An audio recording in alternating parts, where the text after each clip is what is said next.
Let's bring in, I'm excited to have Senator Chris Coons. He's the lead Democratic appropriator on the Small Business Committee.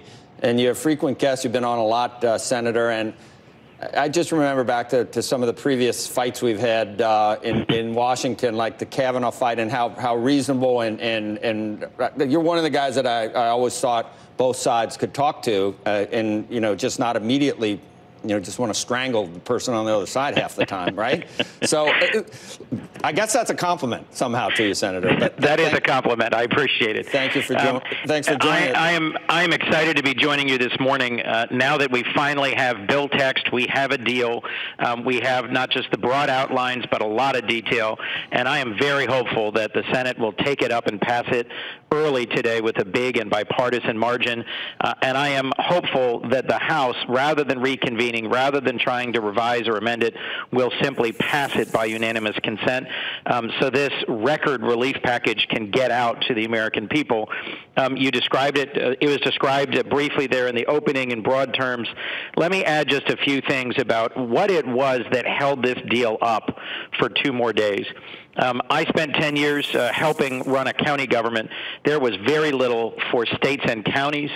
A few days ago, there's now $150 billion in direct assistance. Most of the folks we are admiring and lauding, the paramedics and the hospital nurses and orderlies, many of them in this country work for county hospitals. Lots of our states, because of the near collapse in sales tax revenue and the delay of the federal income tax date, state and county revenues are dropping dramatically, and we're asking them to carry a lot of the burdens. So that $150 billion was important. The expansion of unemployment insurance from 3 months to 4 months and the additional $600 a week makes this a robust unemployment insurance benefit. There's $100 billion in here for hospitals and health systems that I think will help them carry the burden of this response to the pandemic. And last, in some ways, most importantly, some transparency and accountability around the $500 billion that will be used to keep afloat some of our largest corporations. There is now going to be an inspector general and an oversight board, and there are some limitations. Most importantly, allowing those deals to be transparent so that the public knows who gets what loans or grants and on what terms. Senator, on a good day, the way sausage is made in Washington can really upset a lot of people, as you know. And then you got a real crisis and watching business as usual to some extent, and both sides do it. I understand that. But do you think that your side eventually took the pulse of the country when we were talking about emission standards for airlines, when you're talking about Planned Parenthood? When Speaker Pelosi got back, suddenly there was a lot of things being talked about that no one had any idea were going to be in this bill. I know what you're saying. You're going to say it's a slush fund, and that's your story, and you're going to stick to it, Schumer and everything else. But do you think Democrats finally said, you know what? I think people are realizing this is just unacceptable, what we're trying to stick in here. We better get this done. Or am I wrong on that? So 2 things. I had a provision that I was fighting very hard for in this bill. Senator Wyden, Senator Klobuchar, and I have a bill to provide for vote by mail. And I can make an argument why 9 states have delayed their presidential primaries because of this pandemic, and we ought to have a provision that requires all states to have an emergency plan for vote by mail. We could vote. Our frontline troops voted in the Second World War, in the Civil War. There's no reason we ought to cancel elections or defer elections for this pandemic. And I fought awfully hard for it.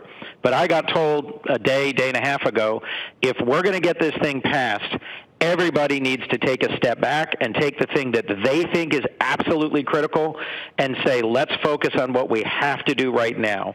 And after I got to a point, to answer your question, where I started saying to my colleagues, I respect that you think that airline fuel efficiency standards is the most important thing for right now, or that you believe that student debt relief is the most important thing for right now.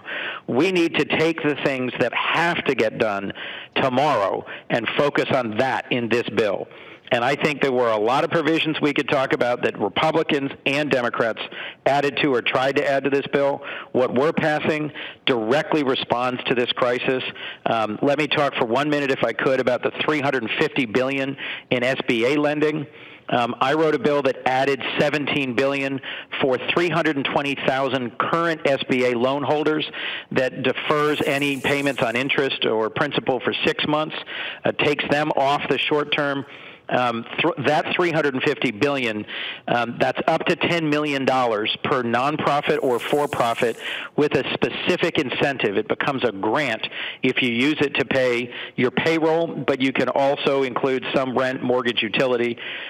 Getting this out is going to be a real challenge. I'm already communicating with my Republican and Democratic colleagues on the Small Business Committee about how do we implement this? How do we support the SBA 7A lenders all over the country? These are no-fee loans and grants to the borrower. There is a fee to the financial service sector.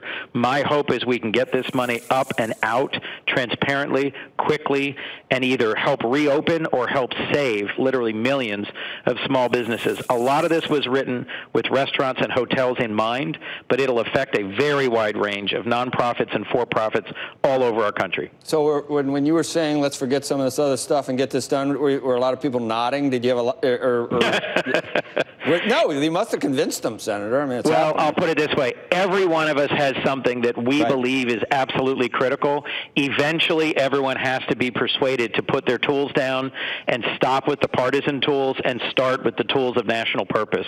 It's the moment for us to focus on delivering, personal protective equipment to hospitals and doctors and nurses, delivering test kits, restarting our economy, saving jobs. There's millions of people who are desperate for this assistance. And to your basic point, as we were waiting for the final deal points, I was taking calls in the front office because there's very few people working here in the Capitol. Most folks are teleworking. And I got an earful from Delawareans, and it helped reinforce my sense that we really needed to get this done. The things that Democrats stood firm for, expanding unemployment, helping states and counties, investing in hospitals, transparency on the big fund, I think it was worth the day wait. I am really excited about this package and excited to get it out the door. Great, Senator. We've had every other senator been trying to get on this show, and I said no. And finally, I saw Chris Coons was going to come on. I said, he's one we can talk to. So anyway, thank you, Senator. Appreciate your time this morning. And thank you very much. Thanks for convincing everyone. Anything that you did to help, we appreciate it. Thanks.